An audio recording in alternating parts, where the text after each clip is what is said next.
دین سے دور ہو گئے میرے پیارے ساتھی. ہم ذلیل کیوں نہ ہوں گے؟ دین دو چیزوں کا نام ہے، ایک رب کا قرآن، ایک مصطفیٰ کا فرمان. میرے نبی نے فرمایا ترکت فیکم شیئین لن تضلوا بعدہما، دو چیزیں چھوڑ کے جا رہا ہوں، جب تک پکڑے رہو گے کبھی گمراہ نہیں ہو سکتے. کون سی دو چیزیں ہیں؟ کتاب اللہ و سنتی، ایک اللہ کی کتاب ہے، ایک محمد الرسول اللہ کا طریقہ ہے. آج امت ان دونوں سے دور ہوگی. گمراہ کیوں نہیں ہوگی؟ ذلیل کیوں نہیں ہوگی؟ رسوا کیوں نہیں ہوگی؟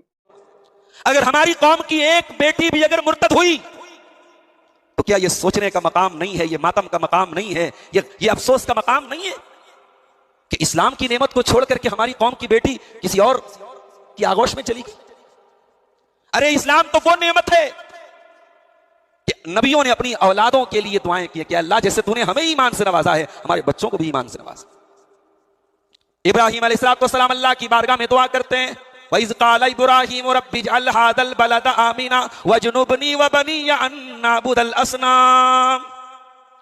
پروردگار جس طریقے سے تو نے مجھے توحید کی نعمت سے نوازا ہے، میرے بچوں کو بھی تو بت پرستی سے بچانا، میرے بچوں کو بھی توحید پر قائم رکھنا، میرے بچوں کو تو شرک سے بچانا. حضرت عمر فاروق رضی اللہ تعالیٰ عنہ نے اپنے گورنر حضرت ابو عبیدہ کو چٹھی لکھی، خط لکھا، اور اس خط میں لکھا اے ابو عبیدہ کننا اذل قوم، ہم دنیا کی سب سے ذلیل قوم تھے، ہم گرے پڑے لوگ تھے، ذلیل قوم تھے، دنیا میں ہماری کوئی ویلو نہیں تھی. فَأَعَزَّنَا اللَّهُ بِهَذَا الدِّينِ، اللہ تعالیٰ نے دین اسلام کے ذریعے ہمیں عزت دی ہے. فَمَهْمَا نَطْلُبُ الْعِزَّ فِي غَيْرِهِ، ہم دین کو چھوڑ کر کے جہاں بھی عزت تلاش کریں گے أَذَلَّنَا اللَّهُ، اللہ دوبارہ ہم کو ذلیل اور رسوا کر دے گا. آج ہم نے دین کو چھوڑ دیا، ہم نے عزت تلاش کی دنیا کے چکروں میں پڑھ کر کے، اور دنیا کے رسم و رواج کے چکر میں پڑھ کے، اور دنیا کی اندھی تقلید میں پڑھ کر کے آج ہم برباد ہو گئے، ذلیل اور رسوا ہو گئے. مگر قرآن نے ایک ہونے کا طریقہ بھی بتا دیا. اللہ نے صرف اتحاد کی ہوائی دعوت نہیں دی ہے، اللہ نے اتحاد کا طریقہ بھی بتایا. اتحاد کیسے پیدا ہوگا؟ فرمایا وَاعْتَصِمُوا بِحَبْلِ اللَّهِ، اللہ کی رسی کو پکڑ کر کے تھام لو. اچھا رسی پر کبھی آپ نے غور کیا ہے؟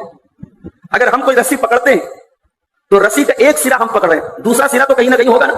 یہاں اللہ کہہ رہا ہے اللہ کی رسی کو تھامو، یعنی تمہیں دین کے اندر وہ رسی پکڑنا ہے جو اوپر سے آئی ہے، اللہ کی طرف سے آئی ہے. زمین والے کیا کہتے ہیں، انسان کی عقل کیا کہتی ہے، انسان کی لاجک کیا کہتی ہے، دین اس کا نام نہیں ہے. دین اس کا نام ہے جو آسمان سے آیا ہے، جو اللہ نے نازل کیا ہے. دین نام ہے قرآن اور حدیث کا، دین نام ہے قال اللہ اور قال رسول کا. شادیاں اتنی مہنگی ہو چکی ہیں کہ مڈل کلاس اور غریب پریوار کی لڑکیوں کی شادی ان کے باپ کے لیے کرنا بہت مشکل ہو چکا ہے میرے بھائی. اور جب یہ غریب گھروں کی لڑکیاں جن کی عمریں نکل رہی ہیں، جب ان کو سوشل میڈیا پر باقاعدہ پلاننگ کے ذریعے ٹریپ بچھا کر کے اور جال بچھا کر کے محبت اور پیار کے جھانسے میں پھنسایا جاتا ہے، بڑی آسانی سے اس جال میں پھنس جاتی ہے. واللہ اگر ہم نے اپنی شادی بیاہ کے سسٹم کو نہیں سدھارا اور اپنی شادیوں کو سنت کے مطابق آسان نہ کیا میرے بھائیوں، تو نہ ارتداد کی یہ لہر رکے گی، نہ زناکاری اور بدکاری کے یہ راستے رکے گی. اس لیے کہ اللہ کے نبی کی حدیث موجود ہے کہ نکاح ہی انسان کی شرمگاہ کی شہوت کو روکنے کا راستہ ہے. یا معاشر الشباب من استطاع منکم الباءۃ فلیتزوج فانه اغض للبصر واحسن للفرج. اے نوجوانوں، جب تم شادی کی طاقت اٹھانے کے قابل ہو جاؤ، شادی کا خرچ اٹھانے کے قابل ہو جاؤ، شادی کی ذمہ داری اٹھانے کے قابل ہو جاؤ، تو تم جلدی سے نکاح کر لو. برائی میں کسی بھی طریقے کا سپورٹ کرنے والا وہ بھی برائی میں مبتلا ہوتا ہے. اس لیے میرے بھائیوں، نفس کو اپنا مفتی مت بناؤ، اپنے دل کو اپنا مفتی مت بناؤ، اپنی خواہشات کے مطابق فتویٰ مت طلب کرو، علماء سے پوچھو اور جو حق بات ہے اس کو قبول کرو. اللہ قرآن میں کہتا ہے فاسألوا اہل الذکر ان کنتم لا تعلمون، اگر تمہیں کوئی مسئلہ معلوم نہیں ہے علماء سے سوال کرو. ایک مرتبہ صحابہ کرام سفر میں جا رہے تھے، ایک صحابی کے سر میں پتھر سے چوٹ لگی، بڑا سا زخم ہو گیا. صحابی نے دوسرے لوگوں سے پوچھا کہ بھائی میں ناپاک ہو گیا ہوں، رات میں نائٹ فال ہو گیا ہے، اب میں غسل نہیں کر سکتا کیونکہ سر پہ بڑی خطرناک چوٹ لگی ہے، تو کیا میں تیمم کر سکتا ہوں؟ ان کے ساتھیوں نے کہا نہیں، آپ تیمم نہیں کر سکتے. جب پانی موجود ہے اور آپ کے اوپر غسل واجب ہے تو آپ تیمم نہیں کر سکتے. صحابی نے اسی حالت میں غسل کیا، سر پہ بڑا زخم لگا تھا، زخم کے راستے پانی چلا گیا، انتقال ہو گیا صحابی کا. یہ ابو داؤد کی صحیح روایت سنا رہا ہوں، صحابی کا انتقال ہو گیا.